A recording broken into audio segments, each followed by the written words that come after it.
Hello again. Welcome to week 10 of our Pokemon Battle League. This is Coach Ian of the Lake of Rage Ungodly Qwilfishes, and this week I'm facing Casey of the Slateport City Squirtle Squad. I hope I got that one right.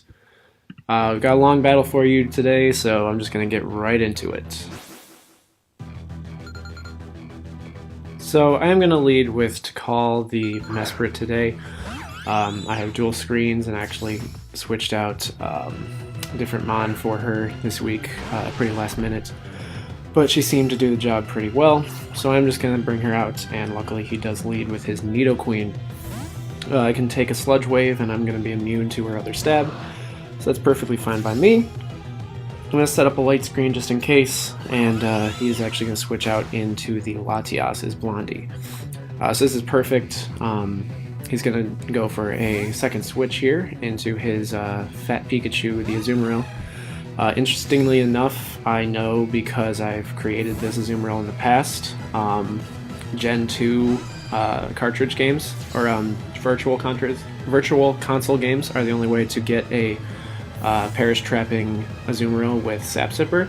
So because it is nicknamed Fatkachu instead of Fat Pikachu, I know it's going to be a Perish Trapping Azumarill even before it uses a single move.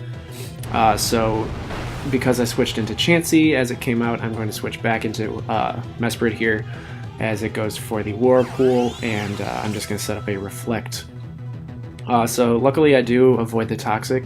It wouldn't have been a big deal because I don't really intend to use Tikal as a defensive mon here. And it's just going to set up this Reflect and Light Screen and peace out. So I'm going to get out of the Whirlpool just by you turning out, and I'm going to switch into Coltrane, baby. Just assuming that he's either going to Toxic or Protect here. He does end up going for the Toxic, so I'm going to be poisoned, which is not the worst thing. I don't intend to stay in for very long. And I know I can get off a stab attack on this Azumarill whenever I get the chance to. Unluckily, he does go for Protect, and I am Choice Scarf this week, just in case he had the Aerodactyl, so I do have to lock myself into a move that Nidoqueen is going to be immune to unless I want to not do maximum damage to this thing. So I am actually going to lock myself into Knockoff, and switching out, not getting up the Perish Song. He is going to switch into the Nidoqueen, and I am going to knock off what turns out to be her own Choice Scarf. So that's really good for me. I have a lot of Pokemon that can outspeed his whole team and set up, so really getting rid of every Choice Scarf possible is the goal here, especially since he doesn't have his Aerodactyl. So I'm just going to switch back out into Mesprit, assuming that he might go for an Earth Power, but he actually goes for Focus Blast and ends up missing, which is not totally unlikely, but it's still not the best. He's going to switch out once more into his Pangoro, probably just trying to hit me with a knockoff or something similar, as I just go for the Light Screen in the Nidoqueen's face. I believe my Reflect is still up at this point because it was about 2 turns later that it was brought out. But he does go for the knockoff, knocks off my Light Clay, which is fine because both the screens are up.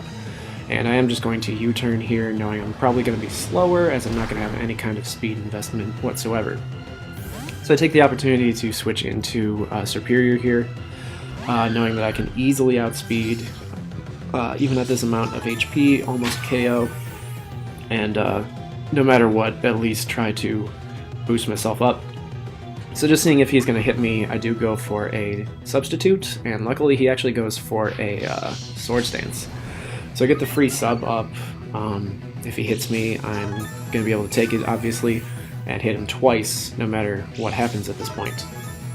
So I am just going to go for the Leaf Storm. There's no downside to it, but he is going to switch into his Celebi here. Obviously intended to take a Leaf Storm and retaliate afterwards. However, does pretty good damage for being what it is, and a +2 Leaf Storm afterwards is actually going to do quite a lot to this Celebi. It can't Leech Seed me, it can't Toxic because I'm behind the Substitute, and it can't really hit me for more than the Substitute's amount of damage, so it's actually perfectly fine with me. I hit it and go up to +4 actually, as I'm still behind my screen, and he is just going to U-turn out, which does do my substitute's HP of damage, but I pretty much leftovered it up anyway, and I don't really need it. At this point, I am going to outspeed everything except for a Scarf to Latias, which is actually what he brings in right now. But that doesn't matter to me because I can one-hit KO it with a +4 Dragon Pulse, and I am behind a light screen, so I can take literally any attack this thing has for me. So he goes for the Ice Beam, does maybe 33%, and I get frozen. Of course, you know how it goes. So I'm frozen this turn, which is fine. I can take another Ice Beam easily. It does. I could probably take 2 of these and still get off a 3rd attack. But he goes for another Ice Beam here. I take it, and I'm still frozen.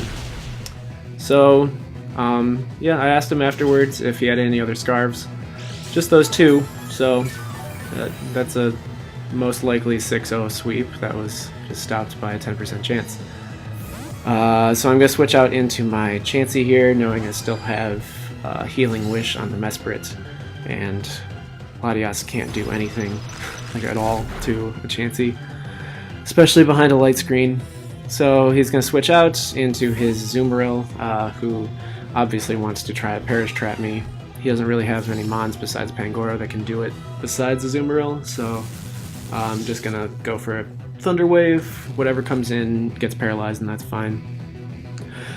Now that he's paralyzed, I am going to switch out into Coltrane again. I didn't want to immediately go into my Como, who is able to take on this Azumarill at this point, and we'll get to that later.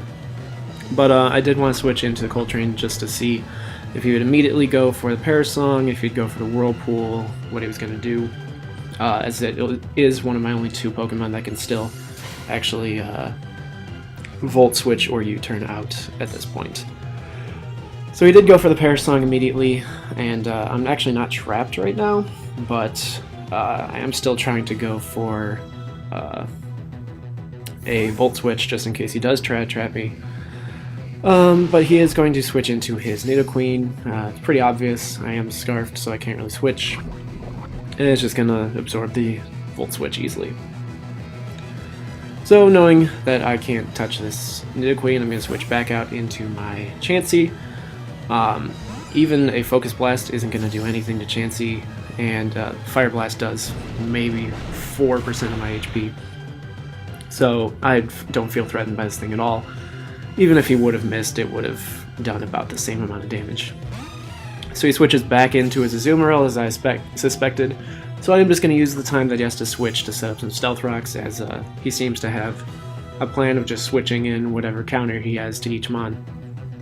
So trying to do the same strategy myself, I'm just going to switch into the Como here as he goes for the Whirlpool and misses. It's unfortunate for him, but ironically his hacks are even more unfortunate for me. So you'll see why that is in a bit, but I just go for a Thunder Punch. It's going to be super effective. He resists one of my stabs and is immune to the other, so a normal Azumarill would be very threatening, but seeing as he only has Toxic and Whirlpool for damage, I don't feel threatened whatsoever, and I figure I'll just go for a super effective hit. So he protects against that one. He's pretty much just going to protect every other turn for Leftovers recovery, which makes sense, and I'm just going to keep Thunder Punching. I don't really lose out on anything by his Nidoqueen coming in here and absorbing it, which she does, and I'm just going to switch right back out. This time into Wilford, as I assume he's going to go for an Ice Beam. But he actually goes for the Earth Power and ends up getting a crit, which doesn't really matter even though I'm fully defensive. But it's going to bring me down to about 50% HP, and after the Leftovers I'm not sitting too bad. He does miss a Focus Blast there, but again I would have taken it perfectly fine, and with the rest coming out I would have been in exactly the same position had he hit it anyway.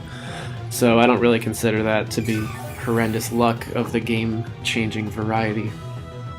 But he is going to switch out into the Celebi here on my first turn of Sleep, and I go for the Sleep Talk, which I actually have. I didn't bring Curse this week. And had I gotten Earthquake or Body Slam, I think I would have been able to take out this Celebi, but of course I get Rest.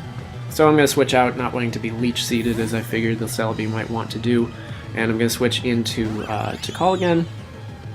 She actually sets up a Reflect, which I didn't really expect. I expected it just to be like a seeding, Giga Draining kind of Celebi. And thinking it might have Shadow Ball for some reason, I'm not going to risk going for a screen setup, and I'm just going to immediately go for a Healing Wish, because I still want to get my main win condition back up to full. So I am going to switch into Leviathan Superior to receive the Healing Wish to get boosted back up to 100% HP and to get rid of the freeze finally. So I'm in a pretty decent spot here, I guess. I do go for the substitute knowing I'll outspeed even if he goes for the U-turn and breaks the sub. Just by the nature of subs, I'm going to take less damage than I would have just taking the U-turn. I could have gone for a Leaf Storm, maybe tried to KO instead, but I kind of figured he'd just switch out, knowing that he would not survive that. I don't know if he called a bluff or just wanted to U-turn out or die, but he's going to switch into his Magnezone on the Leaf Storm, which is going to do almost nothing, and I'm going to switch back into the Chansey here, as I'm going to take almost no damage from any of his attacks. He does about 15% of my HP, even leftovers, or even with a Life Orb, and take that pretty well. Goes for Discharge. Luckily doesn't get the paralysis, but I don't really care about being paralyzed. The second I switch out, any statuses are gone. So I'm just going to go for a Soft Boiled here, get up to 100%, because I'm pretty sure now I'm going to be on the backswing trying to just switch in on any and all hits of the special variety. So he Volt Switches out and goes into his Pangoro here. Pangoro was a threat to my team at this point. Previously it was not, as Superior had set up and was ready to outspeed no matter what, but now that Pangoro is able to come in before I'm set up, I don't really have many options to deal with him without sacrificing a KO just to bring in Superior. So I'm going to switch into Zeraora here as he goes for the Sword Stance. I kind of just expected him to Drain Punch, but Sword Stance is fine, I guess. I don't really have much HP, but I'm able to outspeed and go for a Close Combat, which might have a chance to KO, but it does not. I don't think it was a pretty big chance, but it was enough damage that I needed anyway. And then his pseudo +3 Earthquake is easily going to take me out. So Zeraora was pretty much just brought in for Aerodactyl, and without Aerodactyl in the game, I just used him as a pivot. He didn't really do much else, but he could still do fine damage, so it's not like I wasted a slot or I was playing at a 5-6 deficit or anything like that. But with the KO, I am just going to bring in the Superior, and I was wondering if he had Bullet Punch. +2 Bullet Punch would still do a pretty good amount of damage, but turns out I don't think he does. I don't really know at this point because I would outspeed and the Bullet Punch wouldn't do a meaningful amount, but he's going to switch out and I'm going to go for the Leaf Storm, just trying to be safe. So at this point I still don't exactly know if he has Bullet Punch, and his Light Screen is going to go down. But I'm going to take an Ice Beam, which luckily doesn't freeze me again, as I go for a +2 Dragon Pulse, and don't get the roll to get the KO, so there's another missed opportunity to kill Latias there. So now I'm forced to switch out. I can't take another attack, and I'm just going to go right back into Chansey, who can take all the attacks in the world. And he is obviously going to go for Ice Beam. He could have gone for Psychic, I guess. It doesn't really matter, though. And that's going to force him to switch out back into his Azumarill, who's obviously trying to come in to trap me. But I'm not going to be dumb enough to stay in, so I am actually just going to switch immediately out into Leviathan again, assuming that maybe he was going to go for a Whirlpool or something next turn. it doesn't it doesn't even matter. It wouldn't hurt me at all. I kind of just wanted to come in for leftovers recovery. I know I can't damage it with either Dragon Pulse or Leaf Storm, assuming that he has a Sap Sipper.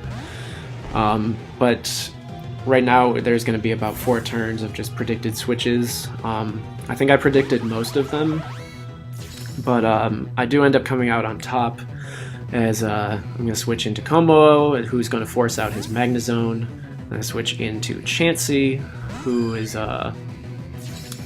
going to wall his Nidoqueen, and that's just going to allow me to go for a Seismic Toss, and his 4 switches are going to take some Stealth Rock damage. So that's pretty cool for me. He's finally back into his Azumarill. He's just going to keep bringing it out every time, which is fine, because I'm just going to go for a Seismic Toss, bring it down decently low. It doesn't actually matter. I don't care how low this thing is, as long as I don't get trapped by it. Can't really do anything to me. So I'm just going to keep switching out into my Como, trying to take some damage. So here's where things get pretty messed up. He misses the Toxic, obviously. And the deal with Como is I have Soundproof, which means I'm actually immune to the Perish Song. And I'm also Belly Drum Como with a Salic Berry. So if I'm lower than 25% HP, I'm actually going to be +1 speed. So really all I need to happen right now is to either be Toxicked or to take some Whirlpool damage, because 2 turns of Whirlpool damage is going to take me within the threshold. But ironically, even my opponent's RNG is going to screw me over because he can't land a Toxic or a Whirlpool to give me the damage I want. And so I'm basically just going for Dragon Claws, I think something like 8 times in a row, just so that he can't switch out into the Latias for free, and just waiting for him to damage me. I don't care about getting off any chip damage with Thunder Punch, because once I'm at +6, it doesn't really matter. But finally, at the very end, he's just going to switch out into Magnezone, as I just go for a Dragon Claw. I could have gone for Drain Punches here just to assume that Magnezone might come in, but it wasn't worth it. I have Chansey, doesn't matter at all. I'd rather take out the Latias, and I don't remember how much HP it's at, but I think I felt like I needed Dragon Claw. I don't remember why. But I'm just going to switch into Chansey here, as his Azumarill did nothing for like 10 turns straight.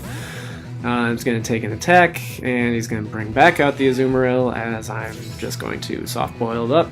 So I come out ahead on HP in that regard, which is pretty nice. And I can just try to repeat the cycle again with Como. Like, literally, Como cannot be killed by this Azumarill, and actually, if he damages me whatsoever, I'll win the game.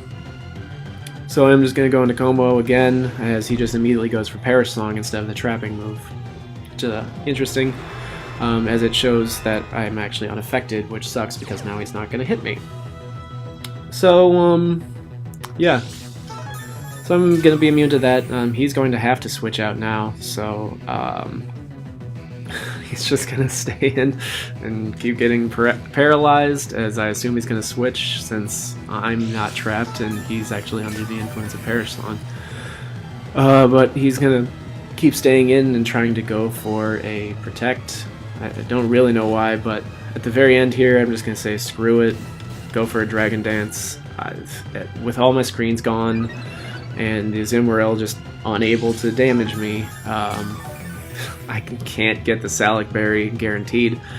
So I figure I'll just go for a +6, and assuming he's just going to keep staying in, just get a +6 Drain Punch off, which actually does a lot considering he's probably max defense and fully resisting my Drain Punch. So then finally he gets the Toxic off, 2 turns too late for me. And yeah, I'm going to be poisoned now. It doesn't really matter, I can heal it off, but without having the Toxic before the Belly Drum, I'm not going to be able to activate my Salic Berry, so his Latias is just going to be able to outspeed me anyway. So then in comes the Celebi, lives with like 2 HP on the Stealth Rocks, that's cool. outspeeds because I don't have my Salic Berry, and goes for a Healing Wish. So I'm pretty sure Selby and Mesprit were pretty much the same build this week. So he gets off the Healing Wish with like 2 HP, brings in the Latias, who has like 4 HP, and just brings it all the way back. Stealth Rocks go after Healing Wish so that you don't kill yourself just coming in trying to get it, as opposed to actual Wish. It's kind of weird. Then he's just going to outspeed and Psychic my +6 Como, which is expected at this point. I didn't really have much investment, especially defense-wise, because I didn't expect to have to take many hits behind no screens. And I was poisoned, and I'm not going to be able to get up another Belly Drum, so there's no point keeping him around.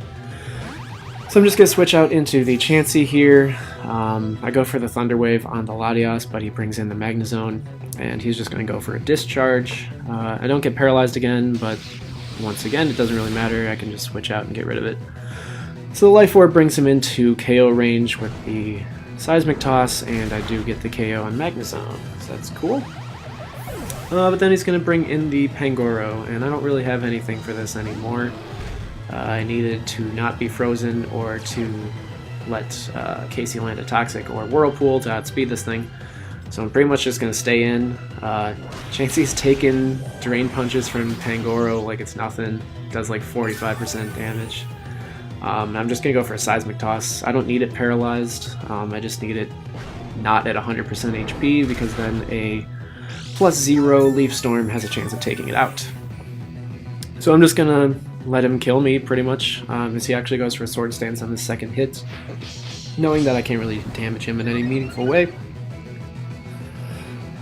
So I just go for another Seismic Toss, bring him down decently low, and then I'm at a low enough amount of HP that his Drain Punch isn't going to bring him up above a threshold for Leaf Storm.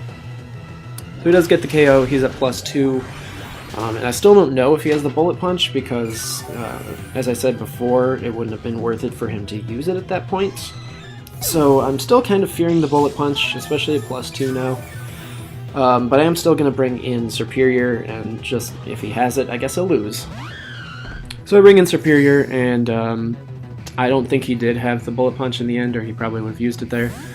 But he's just going to switch into his Latias, as I actually go for a Leaf Storm, knowing that even if I did KO the Pangoro,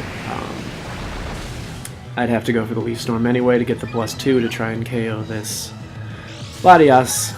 But she's still Scarfed, so it doesn't really matter. I can't take a hit from her. But a +0 Dragon Pulse wouldn't have done enough to actually be meaningful there. But she's going to go for another Ice Beam. Wilford takes that like it's nothing. He has the Thick Fat. And I'm going to go for a second Sleep Talk here, as I still have the one more turn of sleep. He switches back in his Nidoqueen, I assume to try to hit me with a Focus Blast. But I'm going to go for the Sleep Talk and get Rest again.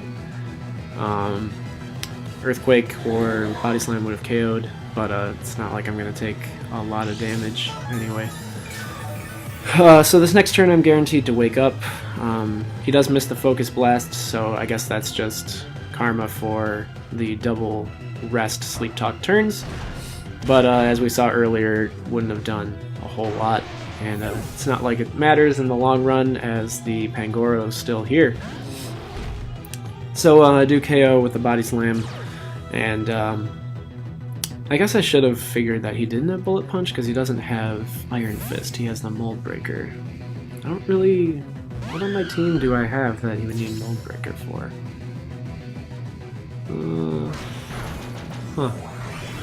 I guess to call? I don't know. But I'm going to have to switch in the Superior, and he's going to get off the Drain Punch just to take me out. And I'm going to switch back in the Wilford Snorlax. Can't really do anything to this. I pretty much just have to Body Slam. It doesn't matter. He outspeeds, and he's going to get back like all of his HP with a Drain Punch. Oh, and the crits. Neat. So...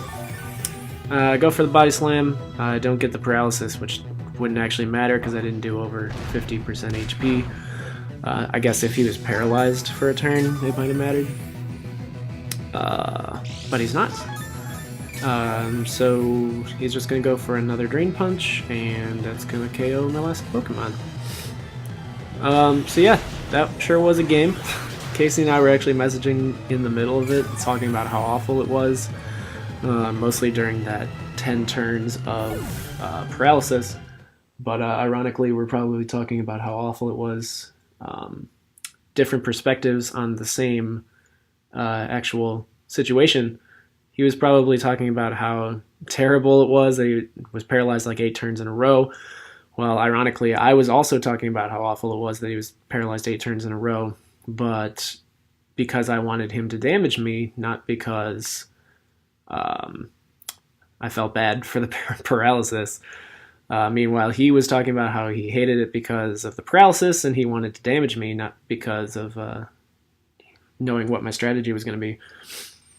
But yeah, so that was game 10, I think, of the season. Pretty sure this knocked me out of playoff contention.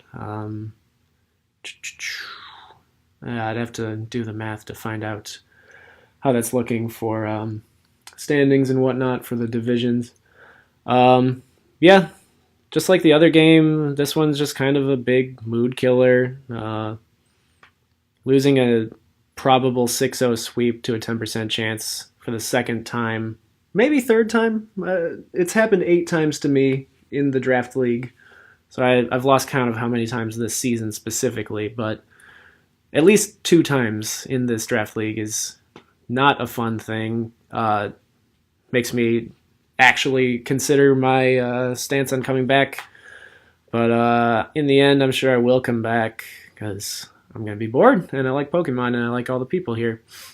But currently, just going to be depressed about it, and I don't know, go for the Splash-O and hopefully destroy Dan or Raul or Mike. No, not Dan, he's doing fine now. Mike or Raul, I guess. That's the plan. But we've got, I don't know, one more commentary, I think. This next week is our final match against non-divisional opponents. And then we have our 3 divisions again, which I think is still in snake order from the first 3 matches. So I think I faced Greg first. No, I faced Greg first last time. So I think I would face Zach, Nick, and then Greg. But regardless, I think I have one more commentary, so I will see you then. In the meantime, keep up. Our division's actually pretty interesting, and Zach and Nick are doing really well. So hope you check out their matches, and I will hopefully see you in our next video.